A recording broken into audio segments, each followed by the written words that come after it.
नमस्कार दोस्तों, आज के हमारे इस वीडियो में हम आपके लिए कार्तिक माह की पीपल पथवारी की कहानी लेकर आए हैं। एक समय की बात है, किसी गांव में एक गुजरी रहती थी। उसका पति और बेटा गांव के बाहर कमाने गए हुए थे। घर में सिर्फ गुजरी और उसकी बहू रहते थे। उसके पास एक गाय थी। सास ने एक दिन बहू से कहा कि जा और ये दूध दही बेच कर आ। बहू इससे पहले कभी भी घर के बाहर ऐसे कुछ बेचने नहीं गई थी, लेकिन सास को कैसे मना करे, इसलिए दूध और दही लेकर वो बेचने चली गई। रास्ते में उसने देखा कि कार्तिक माह में औरतें पीपल सींचने आई हैं। उन्हें देखकर वो उनके पास गई और उनसे पूछने लगी, ये तुम क्या कर रही हो? तो वो औरतें बोली, हम पीपल और पथवारी सींच रहे हैं। बहू को कार्तिक माह के बारे में कुछ भी पता नहीं था। उसने यह पहली बार देखा था। उसने पूछा, ऐसा करने से क्या होता है? औरतों ने उसे बताया कि ये कार्तिक माह में किया जाता है। कार्तिक माह का बहुत प्रभाव होता है। पूरे कार्तिक पीपल पथवारी सींचने से अन्न धन और सौभाग्य की प्राप्ति होती है। अगर किसी का पति वर्षों से बिछड़ा हुआ हो तो वह भी वापस मिल जाता है। ये सब सुनकर बहू बोली, तुम जो पानी से सींच रही हो वो मैं दूध दही से सींचूंगी। अब बहू सच्चे मन से रोज आती और सारा दूध दही पीपल और पथवारी को चढ़ा जाती। थोड़ी देर उन औरतों के पास बैठती, कार्तिक महत्व सुनती, कार्तिक की कहानी सुनती और उधर उसकी सास सोचती कि बहू दूध दही बेचने कहीं दूर गई है, इसलिए उसे देर हो रही है। अब सास बहू से पैसे मांगने लगी तो बहू बोली, सासू माँ, सेठ जी महीना खत्म होने पर हिसाब करेंगे, तब मैं सारा पैसा लाकर आपको दे दूंगी।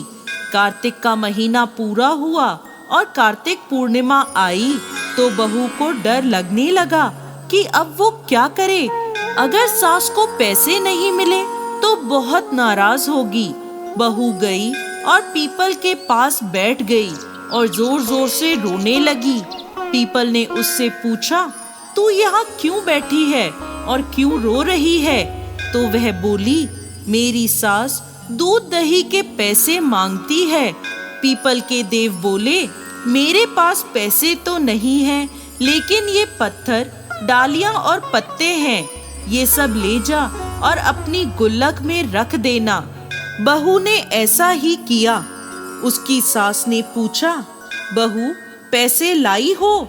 तो वह बोली, हाँ माँ जी, मैंने पैसे लाकर गुल्लक में रख दिए। जैसे ही सास ने गुल्लक खोली तो देखते ही उसकी आंखें फटी की फटी रह गईं। गुल्लक में हीरे मोती जगमगा रहे थे।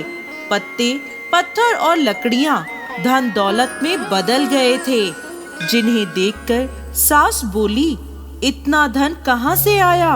ये तो दूध दही की कीमत नहीं है। तब बहू ने सारी बात अपनी सास को बता दी कि मैंने दूध दही से पीपल पथवारी सींचे थे और पैसे मांगने पर पीपल ने मुझे पत्थर, पत्ते और डालियां दिए और गुल्लक में रखने को कहे, जो हीरे मोती बन गए। अब सास ने सोचा, पीपल पथवारी किसी एक औरत पर तो कृपा करेंगे नहीं, और वह बोली, अगले साल मैं भी पीपल पथवारी सींचूंगी।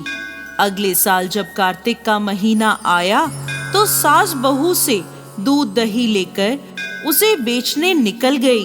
रास्ते में उसने सोचा, सारा दूध दही पीपल में डालने से क्या होगा?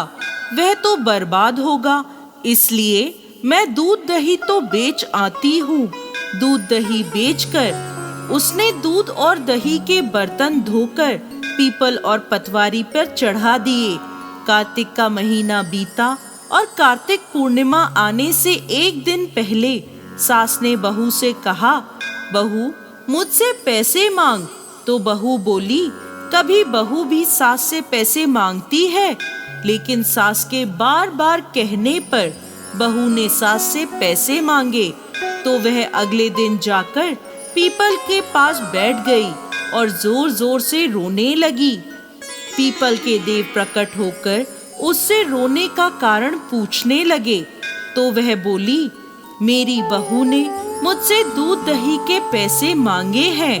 तब पीपल के देव बोले, मेरे पास पैसे तो नहीं हैं, ये पत्थर, पत्ते और लकड़ियां हैं, ये ले जाकर अपने घर की गुल्लक में रख देना। सास ने ऐसा ही किया।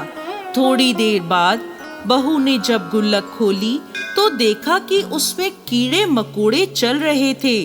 बहू ने सास से पूछा, ये क्या है? कीड़े देखकर सास भी हैरान रह गई और बोली, पीपल पतवारी ने तुझे तो धन दिया, लेकिन मुझे कीड़े मकोड़े क्यों दिए? तभी कार्तिक के देव वहां प्रकट हुए और बोले, तुम्हारी बहू ने कार्तिक पूजन सच्चे मन से किया था और तुमने लालच में कार्तिक का पूजन किया है। सास ने कार्तिक के देव से क्षमा मांगी और बोली, हे कार्तिक के देव, मेरी भूल क्षमा करें।